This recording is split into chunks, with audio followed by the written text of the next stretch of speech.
വിഷ്ണു സഹസ്രനാമത്തിൻ്റെ 5-ാമത്തെ വീഡിയോയിലേക്ക് എല്ലാവർക്കും സ്വാഗതം.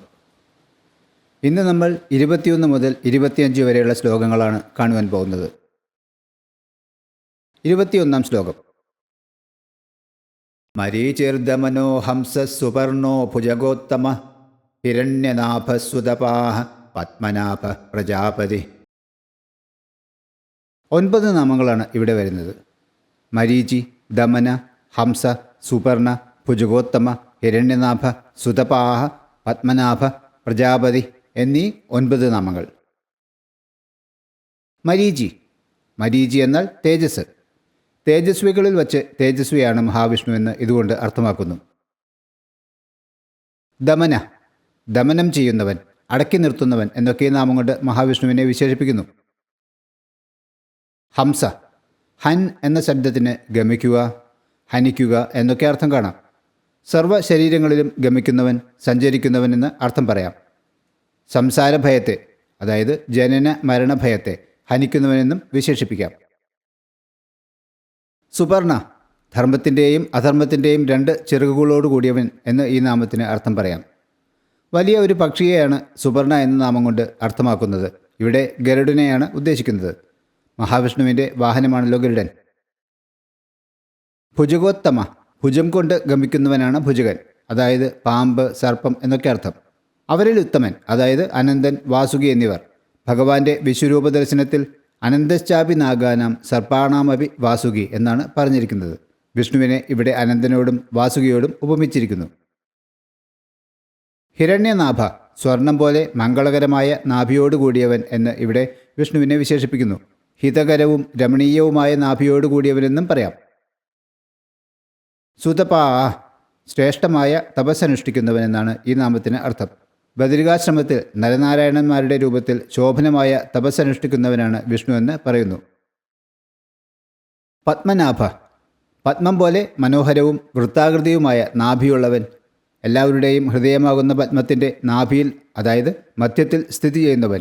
നാഭിയിൽ നിന്ന് പത്മം രൂപപ്പെട്ടവൻ എന്നൊക്കെ അർത്ഥം പറയാം. വിഷ്ണുവിൻ്റെ നാഭിയിൽ നിന്ന് വന്ന പത്മമാണല്ലോ ബ്രഹ്മദേവൻ്റെ ആസ്ഥാനം. പ്രജാപതി. പ്രജകളുടെ പതി അല്ലെങ്കിൽ പിതാവ് എന്ന് വിശേഷിപ്പിക്കുന്നു. 22-ാം ശ്ലോകം. അമൃത്യു സർവദൃക്സിംഹ സന്ധാതാ സന്ധിമാൻ സ്ഥിര അജോ ദുർമർഷണ ശാസ്ത വിശ്രുതാത്മാ സുരാരിഹ. അമൃത്യു, സർവദൃക്, സിംഹ, സന്ധാത, സന്ധിമാൻ, സ്ഥിര, അജ, ദുർമർഷണ, ശാസ്ത, വിശ്രുതാത്മാ, സുരാരിഹ എന്ന് 11 നാമങ്ങളാണ് ഇവിടെ കാണുന്നത്. അമൃത്യു. മൃത്യു, അതായത് മരണം ഇല്ലാത്തവനാണ് വിഷ്ണു എന്ന് വിശേഷിപ്പിക്കുന്നു. സർവദൃക്. എല്ലാം കണ്ടറിയുന്നവനാണ് വിഷ്ണു എന്നാണ് ഈ നാമത്തിലെ വിശേഷണം. സിംഹ. ഈ നാമം മഹാവിഷ്ണുവിൻ്റെ ശക്തവും ഗാംഭീര്യവുമുള്ളതായ സ്വഭാവത്തെ സൂചിപ്പിക്കുന്നു. കാട്ടിലെ രാജാവായ സിംഹത്തെപ്പോലെ കീഴടക്കുവാനും സംരക്ഷിക്കുവാനുമുള്ള വിഷ്ണുവിൻ്റെ കഴിവിനെയാണ് ഇവിടെ വർണ്ണിക്കുന്നത്. പ്രപഞ്ചത്തിൻ്റെ മേലുള്ള വിഷ്ണുവിൻ്റെ ശക്തിയുടെയും പരമാധികാരത്തിൻ്റെയും ഒരു പ്രതീകമാണിത്. സന്ധാത. സന്ധിപ്പിക്കുന്നവൻ, കൂട്ടിയിണക്കുന്നവൻ എന്നൊക്കെ അർത്ഥം പറയാം. ഓരോരുത്തരെയും അവനവൻ്റെ കർമ്മഫലങ്ങളോട് കൂട്ടിയിണക്കുന്നവനാണ് വിഷ്ണു എന്ന് വിശേഷിപ്പിക്കുന്നു. സന്ധിമാൻ. പ്രപഞ്ചത്തിൻ്റെ സന്തുലിതാവസ്ഥയും ഐക്യവും നിലനിർത്തുന്ന സംരക്ഷകനാണ് വിഷ്ണു എന്ന് അർത്ഥം പറയുന്നു. സ്ഥിര.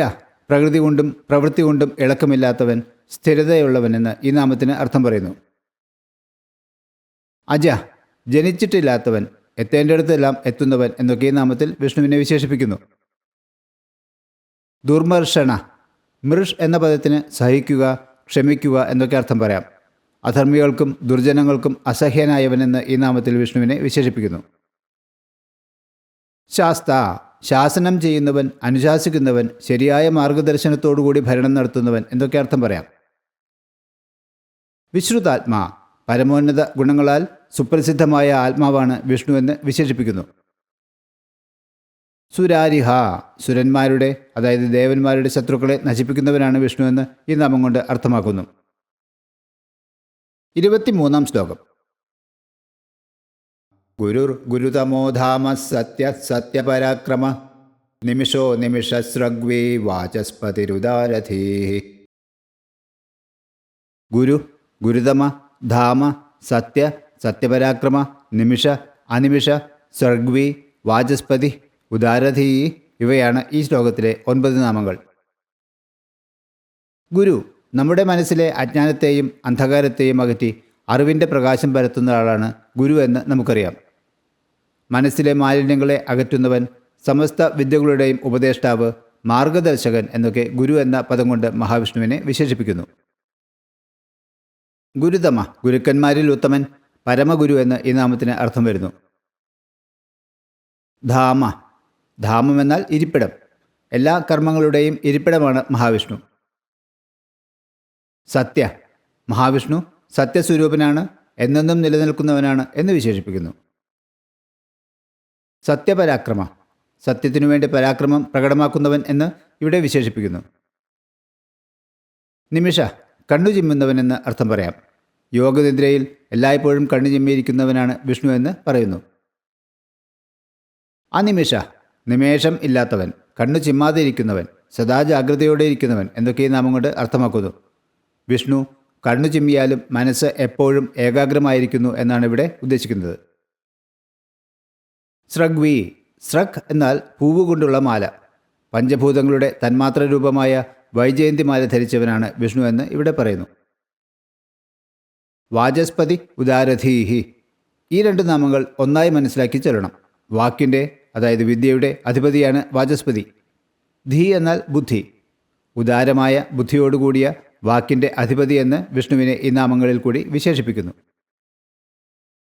24-ാം ശ്ലോകം. അഗ്രണീർഗ്രാമണീ ശ്രീമാൻ ന്യായോ നേതാ സമീരണ സഹസ്രമൂർധാ വിശ്വാത്മാ സഹസ്രാക്ഷ സഹസ്രപാദ്. അഗ്രണീ, ഗ്രാമണീ, ശ്രീമാൻ, ന്യായ, നേതാ, സമീരണ, സഹസ്രമൂർധാ, വിശ്വാത്മാ, സഹസ്രാക്ഷ, സഹസ്രപാദ് എന്നിവയാണ് 10 നാമങ്ങൾ. അഗ്രണീ, സുഹൃത്തുക്കളെ ഉത്തമസ്ഥാനത്തേക്ക് നയിക്കുന്നവനാണ് വിഷ്ണു എന്ന് പറയുന്നു. ഗ്രാമണീ, ഗ്രാമം എന്നതുകൊണ്ട് ജീവജാലങ്ങളെന്ന് അർത്ഥമാക്കുന്നു. ജീവജാലങ്ങളെയെല്ലാം നിയന്ത്രിക്കുന്നവനെന്ന് അർത്ഥം പറയുന്നു. ശ്രീമാൻ, അത്യധികം ശ്രീയുള്ളവൻ, കാന്തിയുള്ളവൻ എന്നൊക്കെ ഈ നാമം കൊണ്ട് വിഷ്ണുവിനെ വിശേഷിപ്പിക്കുന്നു. ന്യായ, മഹാവിഷ്ണു ന്യായസ്വരൂപനാണ് എന്ന് പറയുന്നു. നേതാ, നയിക്കുന്നവനാരോ അവനാണ് നേതാവ്. ഈ ജഗത്തിനെ മുഴുവൻ നയിക്കുന്നവനാണ് വിഷ്ണു എന്ന് വിശേഷിപ്പിക്കുന്നു. സമീരണ, ഈരണ എന്നാൽ ചലിപ്പിക്കുന്നവൻ എന്ന അർത്ഥം പറയുന്നു. എല്ലാത്തിനെയും ചലിപ്പിക്കുന്നവനാണ് വിഷ്ണു എന്ന് അർത്ഥം വരുന്നു. സമീരണനാണ്, വായുവാണ്, ശ്വാസരൂപത്തിൽ എല്ലാത്തിനെയും ചലിപ്പിക്കുന്നവനാണ് എന്നൊക്കെ ഈ നാമത്തിന് അർത്ഥം പറയാം. സഹസ്രമൂർധാ, മൂർധാവ് എന്നാൽ നിറുക, തലയുടെ മധ്യഭാഗം, അല്ലെങ്കിൽ തല എന്ന് തന്നെ പറയാം. 1000 തലയുള്ളവൻ, സഹസ്രശീർഷൻ എന്ന് വിശേഷിപ്പിക്കുന്നു. വിശ്വാത്മാ, വിശ്വത്തിൻ്റെ ആത്മാവ് എന്ന് വിശേഷിപ്പിക്കുന്നു. സഹസ്രാക്ഷ, ഇവിടെ വിഷ്ണുവിനെ 1000 കണ്ണുകളുള്ളവനെന്ന് പറയുന്നു. സഹസ്രപാദ്, ഈ നാമത്തിൽ വിഷ്ണുവിനെ 1000 പാദങ്ങളുള്ളവൻ എന്ന് വിശേഷിപ്പിക്കുന്നു. പുരുഷ സൂക്തത്തിൽ സഹസ്രശീർഷ പുരുഷ സഹസ്രാക്ഷ സഹസ്രപാദ് എന്ന് പറഞ്ഞിരിക്കുന്നത് കാണാം. 25-ാം ശ്ലോകം. ആവർത്തനോ നിവൃത്താത്മാ സംവൃത സംപ്രമർദ്ദന അഹ സംവർത്തകോ വഹ്നിരനിലോ ധരണീധര. 8 നാമങ്ങളാണ് ഇവിടെ വരുന്നത്. ആവർത്തന, നിവൃത്താത്മാ, സംവൃത, സംപ്രമർദ്ദന, അഹ, സംവർത്തക, വഹ്നി, അനില, ധരണീധര എന്നിവയാണ് 8 നാമങ്ങൾ. ആവർത്തന, ആവർത്തിക്കുന്നവനെന്ന് അർത്ഥം പറയുന്നു. സൃഷ്ടിചക്രത്തെ അല്ലെങ്കിൽ സംസാരചക്രത്തെ നിരന്തരം തിരിച്ചുകൊണ്ടിരിക്കുന്നവനാണ് വിഷ്ണു എന്ന് അർത്ഥമാക്കുന്നു. നിവൃത്താത്മാ, നിവൃത്തനായ, മുക്തനായ ആത്മാവോടുകൂടിയവനാണ്. സംസാരബന്ധങ്ങളിൽ നിന്ന് മുക്തനായവൻ എന്നാണ് വിഷ്ണുവിനെ ഇവിടെ വിശേഷിപ്പിക്കുന്നത്. സംവൃത, മറയ്ക്കപ്പെട്ടവൻ എന്നാണ് ഈ നാമത്തിനർത്ഥം. അവിദ്യ, മായ എന്നിവയാൽ ഈ പ്രപഞ്ചത്തെ മറയ്ക്കുവാനുള്ള വിഷ്ണുവിൻ്റെ കഴിവിനെ ആണ് ഇവിടെ പറയുന്നത്. സംപ്രമർദ്ദന, സം എന്നാൽ സമ്യക്കായി, നല്ലവണ്ണമെന്നും, പ്ര എന്നാൽ കാര്യമായി, സാരമായി എന്നും, മർദ്ദന എന്നാൽ മർദ്ദിക്കുന്നവൻ എന്നും അർത്ഥമെടുക്കാം. അതായത് ദുഷ്ടന്മാരെയും അധർമ്മികളെയും കാര്യമായും ഫലവത്തായും അമർത്തിക്കളയുന്നവനെന്ന് വിഷ്ണുവിനെ വിശേഷിപ്പിക്കുന്നു. അഹ സംവർത്തക, അഹസ്സിനെ പിഴവുകൂടാതെ പ്രവർത്തിപ്പിക്കുന്നവൻ. പ്രപഞ്ചം നിലനിർത്തുന്നതിലും പകൽ ചക്രം ക്രമീകരിക്കുന്നതിലുമുള്ള മഹാവിഷ്ണുവിൻ്റെ പങ്കിനെയാണ് ഇവിടെ പറയുന്നത്. വഹ്നി, അഗ്നി എന്നാണ് ഇതിനർത്ഥം. മഹാവിഷ്ണുവിൻ്റെ പ്രപഞ്ചത്തിലെ മൂലശക്തികളുമായുള്ള ബന്ധത്തെ ഇത് എടുത്തു കാണിക്കുന്നു. യജ്ഞത്തിൽ ഹവിസിനെ വഹിക്കുന്നവനാണ് വഹ്നി. മഹാവിഷ്ണു യജ്ഞസ്വരൂപനാണല്ലോ. അനില, ഈ പദത്തിൻ്റെ അർത്ഥം സുനിശ്ചിതമായ നിലയം, വാസസ്ഥലം ഇല്ലാത്തവനെന്നാണ്. വായുവിൻ്റെ രൂപത്തിൽ എല്ലായിടത്തും വ്യാപിക്കുന്നവനാണ് മഹാവിഷ്ണുവെന്ന് വിശേഷിപ്പിക്കുന്നു. ധരണീധര, വരാഹ അവതാരത്തിൽ ഭൂമിയെ ധരിച്ചതുകൊണ്ട് മഹാവിഷ്ണുവിനെ ധരണീധരൻ എന്ന് വിളിക്കുന്നു. അനന്തൻ, കൂർമ്മം എന്നീ രൂപങ്ങളിൽ ഭൂമിയെ മുഴുവൻ താങ്ങി നിർത്തുന്നവൻ, ഉദ്ധരിക്കുന്നവൻ എന്നൊക്കെ അർത്ഥം പറയാം. നമ്മളിപ്പോൾ 25 ശ്ലോകങ്ങൾ കണ്ടു കഴിഞ്ഞു. 235 നാമങ്ങളും കഴിഞ്ഞു. ഇനി നമുക്ക് ഇന്നത്തെ 5 ശ്ലോകങ്ങൾ ചൊല്ലാം.